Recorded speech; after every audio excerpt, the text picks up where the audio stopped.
বিসমিল্লাহির রহমানির রহিম। আলহামদুলিল্লাহি রাব্বিল আলামিন। ইন্না হাযাল কুরআন।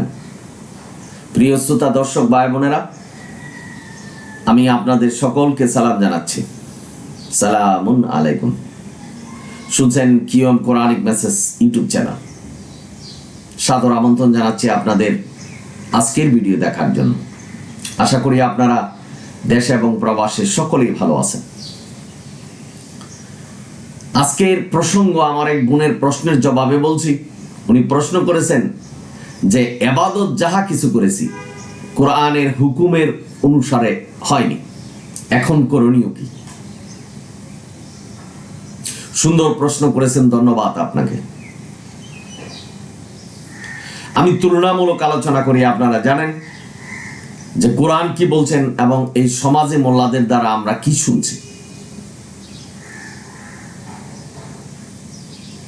যাহা ইবাদত করেছেন কোনটাই কোরআন অনুসারে হচ্ছে না। এই যে অনুসূচনা, এটা হলো আপনার জন্য সুসংবাদ, এবং যাদের মনে এই প্রশ্ন, যাদের এই কল্পনা হচ্ছে, সকলের জন্য আল্লাহর সুসংবাদ। সূরা আশুরা 8 নম্বর আয়াতে আল্লাহ বলছেন যে আল্লাহ যাকে চান তাকে আল্লাহর রহমতে প্রবেশ করান। অসংখ্য মানুষ এই সমাজে কোরআন ভিত্তিক ইবাদত করছে না, মানুষের আনুগত্য করছেন। মানুষ যা রচনা করেছেন এই মানব রচিত হাদিস অনুসারে ইবাদত করছেন, যা আল্লাহর কাছে গ্রহণযোগ্য নয়। সেটা হজের ক্ষেত্রে হতে পারে, সালাতের ক্ষেত্রে, রোজার ক্ষেত্রে, যাকাতের ক্ষেত্রে, সর্বক্ষেত্রে হতে পারে। আল্লাহ কোরআনে সূরা তওবার 36 নম্বর আয়াতে বলছেন দিনকে সুপ্রতিষ্ঠিত করেছেন, সুনির্ধারিত করেছেন। অর্থাৎ দিনের ব্যাপারে আল্লাহই জানেন, আর কেউ জানে না। দিন আল্লাহ যেভাবে পছন্দ করেছেন আমাদের কাছে পাঠিয়েছেন। আল্লাহর ইচ্ছা মতো হুকুম বিধান দিয়েছেন, সেটাই আমাদের মেনে নিতে হবে, সেটাই কল্যাণ। আমরা কোনো কিছুকে বাড়াতে পারবো না, কমাতে পারবো না। এই হাদিস বুখারী শরীফ, মুসলিম শরীফ মানব রচিত, এবং এই বুখারী শরীফ, মুসলিম শরীফ আজকে কোরআনের বিপক্ষে দাঁড়িয়ে কোরআন থেকে মানুষকে দূরে সরাচ্ছেন। এক শ্রেণীর মোল্লারা এই উৎসাহিত করছেন, এমন কথা বলছেন যে হাদিস না মানলে কাফের হয়ে যাবে। যা হোক, এই মানুষের আনুগত্য করে যারা ভুল করেছেন, অর্থাৎ কোরআন অনুসারে ইবাদত করেননি, এখন এসে আপনাদের অনুশোচনা হয়েছে, আপনাদের করণীয় হলো ক্ষমা চাওয়া, তওবা করা, যেটা সূরা হুদের 9 নম্বর আয়াতে বলছেন ইস্তেগফার এবং তওবা করো আল্লাহর কাছে। এবং সেই সূরা আশুরার 25 নম্বর আয়াতে আল্লাহ বলছেন আমি তওবা কবুল করি এবং মানুষকে ক্ষমা করি। আল্লাহর এই প্রতিশ্রুতিকে, আল্লাহর এই আয়াত, আল্লাহ যে আমাদের উপরে এই রহমত দিয়েছেন যে আল্লাহ তওবা কবুল করবেন, সেই রহমতের দিকে তাকিয়ে আল্লাহর কাছে তওবা করতে হবে, ফিরে আসতে হবে। আপনি কি করেছেন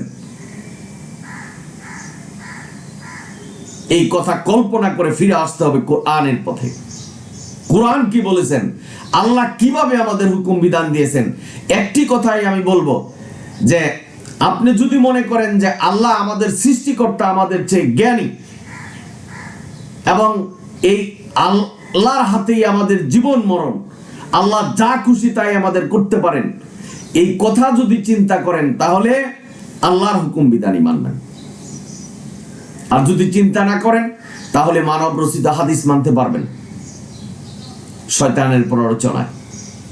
বোন, আপনি সহ যাদের মনে এই কল্পনা যে আমরা ভুল করেছি, আপনাদের সুসংবাদ, আল্লাহ সুসংবাদ দিচ্ছেন, রহমতে প্রবেশ করাবেন। অতি সত্বর তওবা করুন, ফিরে আসুন কোরআন পথে, এবং কোরআন যেভাবে বলেছেন সেভাবে ইবাদত করুন এবং জীবন প্রতিষ্ঠা করুন। ভাই বোনেরা, তওবা আল্লাহ কবুল করবেন। হযরত ওমর কাফের ছিলেন। এই কাফের অবস্থায় উনি সকল পাপ করেছেন। আল্লাহ তাকে রহমত দিয়েছেন, হেদায়েত দিয়েছেন, কোরআনের পথে ফিরে এসেছে, তার পিছনের সমস্ত গুনাহ মাফ হয়ে গেছে এবং খোলাফায়ে রাশিদিনে উনি স্থান পেয়েছেন আল্লাহ প্রিয় বান্দা হিসাবে। ভাই বোনেরা, আপনারা যারা শুনছেন, এটা হলো উদাহরণ এবং আমাদের মডেল। ভাই বোনেরা, আপনারা যারা শুনছেন, যে মানুষ পাপ করেছে, ফিরে আসছে, আল্লাহ ক্ষমা করেছেন, অর্থাৎ আমাদের অনুশোচনা হচ্ছে যে আমরা যা ইবাদত করেছি সেটা কোরআন অনুসারে হচ্ছে না, এখন ফিরে আসতে হবে, আল্লাহর কাছে তওবা করতে হবে, তওবা আল্লাহ কবুল করবেন, সেটাই বলছে। ভাই বোনেরা, সুতরাং এখন করণীয় হলো, যাদের মনে অনুশোচনা হয়েছে যে ভুল করেছি, তওবা করে ফিরে আসুন। এই তওবায়ে নাসুহা, নাসুহা শব্দের অর্থ হলো একনিষ্ঠভাবে, ঘনিষ্ঠভাবে এবং দৃঢ় প্রত্যয় নিয়ে আল্লাহর কাছে প্রতিজ্ঞা করা যে আমি আর এই কাজ করব না, অর্থাৎ কোরআনের বাইরে আমি ইবাদত করেছি, আমি এখন কোরআনের প্রতি ফিরে আসলাম, আল্লাহ সমস্ত মাফ করে দিবেন এবং আপনি যে ভুলগুলি করেছেন সেই ভুল পুণ্যে রূপান্তরিত করবেন, এই প্রতিশ্রুতি আল্লাহ দিয়েছে। ভাই বোনেরা, সুতরাং সূরা ইউসুফের 62 নম্বর আয়াতে আল্লাহ কি বলছেন? তাদের কোনো ভয় নেই, তারা কোনো চিন্তায়িত হবে না যারা আল্লাহর হুকুম বিধান অনুসরণ করে, অর্থাৎ কোরআন অনুসরণ করে। এই বিচার দিনের, এই কঠিন দিনে, কিয়ামতের মাঠে যত কঠিন বিপদ আপনার সামনে আসবে, সমস্ত বিপদ রক্ষা করবে এই আল্লাহর হুকুম। আমাদের কাছে যে আল্লাহ রহমত পাঠিয়েছেন, সর্বক্ষেত্রে রহমত দিবেন যদি এই কোরআন অনুসরণ করেন। সুতরাং বোন প্রশ্ন করেছেন, এবং যাদের মনে এই প্রশ্ন যে এখন আমরা কি করব, আমরা তো ইবাদত করেছি, যে পিছনের ইবাদতগুলি সেগুলি কোরআন অনুসারে হয়নি, আল্লাহর হুকুম অনুসারে হয়নি, তওবা করুন। আল্লাহ বলছেন তওবা করতে, ইস্তেগফার করুন, তওবা করুন। আল্লাহ প্রতিশ্রুতি দিয়েছেন সূরা আশুরার 25 নম্বর আয়াতে, আল্লাহ তওবা কবুল করবেন এবং ক্ষমা করবেন। এই বিশ্বাসটুকু আল্লাহর প্রতি থাকতে হবে যে আল্লাহ ক্ষমা করবেন, ক্ষমা করে দিবেন। আপনি ক্ষমা চান, ক্ষমা হয়ে যাবে। তবে যদি শক্তি সাহস থাকে, হজ আপনি করুন কোরআন অনুসারে পুনরায়। যদি আপনি মনে করেন যে আমার হজ হয়নি, ক্ষমা করলে আপনি ক্ষমা করবেন, আপনি আবার পুনরায় হজ করতে পারেন, না করলেও চলবে, আল্লাহ আপনাকে ক্ষমা করবেন, এই নিশ্চয়তা আল্লাহ দিয়েছেন। নামাজের ক্ষেত্রে, রোজার ক্ষেত্রে, সর্বক্ষেত্রে আপনি কি কোরআন অনুসরণ করছেন কিনা সেটার দিকে লক্ষ্য রাখতে হবে। তবে বোন, আমি এবং যারা শুনছেন সকলকে অনুরোধ করছি যে আমি তুলনামূলক আলোচনা করছি। অনেকে হয়তো বলছেন যে মোল্লাদের কথা বলছেন কেন? কথা না বললে তো তুলনামূলক আলোচনা হবে না। ভাই বোনেরা, আপনারা যারাই শুনছেন, যাদের মনে এই কল্পনা যে আমরা তো ভুল করেছি বিগত দিনে, কি করবেন? তওবা করুন। আল্লাহ এখানে প্রতিশ্রুতি দিয়েছেন তওবা করার জন্য। আল্লাহ বলছেন কোরআন যারা অনুসরণ করবে, কোরআনের হুকুম বিধান যারা মানবে, তাদের কোনো ভয় নেই। সর্বক্ষেত্রে এই কোরআন অর্থাৎ আল্লাহর হুকুম রক্ষা করবে, সমস্ত বিপদ থেকে মুক্ত রাখবে এই কোরআন। একটি কথা বলছি, আপনি যদি মনে করেন যে আল্লাহ আমাদের চেয়ে জ্ঞানী, আপনি যদি মনে করেন যে আল্লাহ আমাদের জীবন মরণের মালিক, তাহলে আল্লাহ যেটা বলছেন সেটাই পালন করতে হবে। আল্লাহ ব্যতীত যদি কোনো মানুষের অর্থাৎ হাদিস যদি অনুসরণ করেন, তাহলে মানুষের অনুসরণ করা হবে। কারণ এই বুখারী শরীফ লিখেছেন বুখারী সাহেব। এই বুখারী সাহেব সম্পর্কে আপনি জানতেন না, আপনি জানেন না সে কে। এই বুখারী সাহেব হাদিসের সত্যায়িত যাচাই করতেন ইস্তেগফার অর্থাৎ ধ্যান করে কোনোদিন হাদিসের সত্যায়ন করা যায় না। এই বুখারী সাহেবরা বলেছেন যে হাদিস সংগ্রহে যদি কোরআনের বিপক্ষে যায়, তাহলে সেটাকে ওয়ালে ছুঁড়ে মারো। আজকের মোল্লারা এই হাদিসকে বুকে টেনে বলিষ্ঠ কণ্ঠে মানুষের কাছে প্রচার করছেন যে হাদিসই মানতে হবে, এই হাদিস না মানলে তোমরা কাফের হয়ে যাবে। আজকের সমাজে তা প্রচার হচ্ছে। এটা হলো আল্লাহর বিরুদ্ধে। আজকে যদি আপনি যে দেশে থাকেন মাইকিং করে যদি সরকারের বিরুদ্ধে কোনো কিছু অপপ্রচার করেন, আপনি অ্যারেস্ট হবেন। আর আল্লাহর এই দুনিয়ায় বসবাস করে আল্লাহর নামে মিথ্যা বলছেন, আল্লাহর নামে মাইকিং করে ওয়াজ করে মসজিদে আল্লাহর বিরোধিতা করছেন, অর্থাৎ বলছেন যে কোরআনের পরিবর্তে হাদিস মানতে হবে। এটাও যদি আমাদের মেনে নিতে হয় আর এটাও যদি আমাদের শুনতে হয়, তাহলে আল্লাহর লানত আমাদের উপরে আসবে।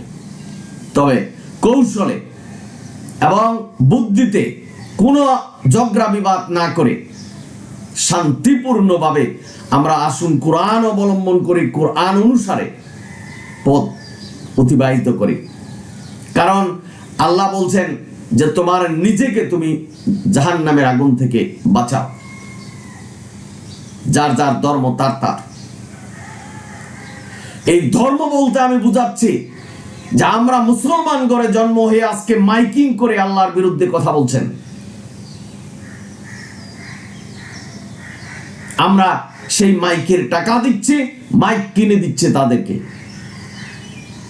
যা কোরআনে নাই সেটাই ওই মাইক দিয়ে প্রচার করছেন, এই সম্মেলনে প্রচার করছেন, এই ওয়াজ মাহফিলে প্রচার করছেন, যে ওয়াজ মাহফিল আমার আপনার পয়সা দিয়ে হচ্ছে।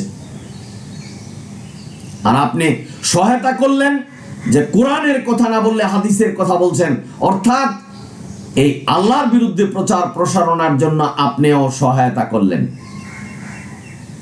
আর যারা মন্দ কাজের সহায়তা করে, ওই মন্দ কাজের যে গুনাহ সেটা আপনার উপরে আসবে। সেটাই আমি QM Quranic Messages YouTube channel থেকে বলছি। আপনি কোথায় দান করছেন, কোথায় টাকা দিচ্ছেন, কেন দিচ্ছেন, এই বিবেচনা আপনাদের থাকতে হবে।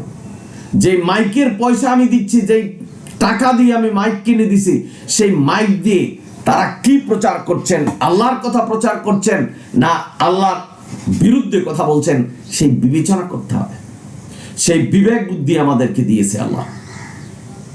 আমি তুলনামূলক আলোচনা করছি। আমি কোন সমাজ গোষ্ঠী ব্যক্তিকে অপমান অপদস্থ করার জন্য এই কথাগুলি বলিনি। কোরআনের সত্য কথা মানুষের কাছে প্রচার করার জন্য এই কথাগুলি বলেছি। ভাই বোনেরা, সর্বক্ষেত্রে বিবেচনা করতে হবে। একটা ব্যবসা প্রতিষ্ঠানে যেমন আপনি হিসাব করছেন, আপনার জীবন এই দুজকের আগুন থেকে রক্ষার জন্য আপনাকে হিসাব করতে হবে। এর চেয়ে বড় কথা হতে পারে না। আপনার প্রতিটা স্টেপ হিসাব করে চলবেন যে আমার মৃত্যু হবে, আমাকে জান্নাতে যেতে হবে, আর আল্লাহর হুকুম বিধান যদি আমি পালন না করি তাহলে জাহান্নামে যেতে হবে, এটাই সত্য। সুতরাং এই হিসাবটা হলো সবচেয়ে বড় হিসাব পৃথিবীর মধ্যে যত ব্যবসা বাণিজ্য আছে। ভাই বোনেরা, ব্যবসা বাণিজ্য আল্লাহ করতে নিষেধ করেনি, হিসাবের মধ্যে থাকতে হবে। অর্থাৎ কোরআন কি বলেছেন সেই অনুসারে করতে হবে। সুতরাং এই কথাগুলি বলার উদ্দেশ্য হলো যে আপনার মনে অনুশোচনা হয়েছে এবং আল্লাহ আপনাকে রহমতে প্রবেশ করাবেন।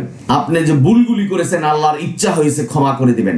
সুতরাং আপনি অতি সত্বর তওবা করুন এবং যারা শুনছেন তওবা করে ফিরে আসুন। আল্লাহ বলছেন ইস্তেগফার এবং তওবা করো, এবং সূরা আশুরার 25 নম্বর আয়াতে বলছেন যে আমি তওবা কবুল করি এবং ক্ষমা করে দিই।